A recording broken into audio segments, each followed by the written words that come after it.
Hello বন্ধুরা, আজকে একটা সমস্যা দেখাবো আপনাদেরকে।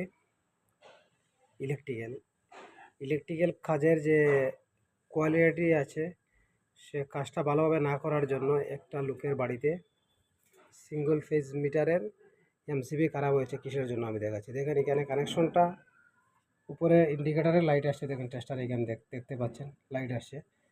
কারণটা এইটা, গলতিটা হলো গিয়ে এইখানে এই যে কানেকশনটা উপরে উপরে যে ওয়্যারটা দেওয়া আছে, এই মিটার থেকে ওয়্যারটা বেরিয়ে ওই কাট আউটের মাধ্যমে গিয়েছে। কাট আউটের নিচে থেকে উপরে এসছে, আর উপর থেকে ঘুরে এসে এই নিচের মধ্যে কানেকশনটা দিতে হয় এমসিবির।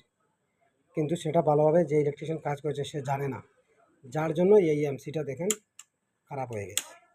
যদি ওই উপরের লাইটের কানেকশনটা নিচে হতো আর আউটপুট সাপ্লাইটা উপরে হতো, তো আজকে এই ধরনের কমপ্লেন হতো না, আর এই লোকের এমসিবিটা খারাপ হতো না। যারা কাজ করেন দেখে শুনে কাজ করবেন।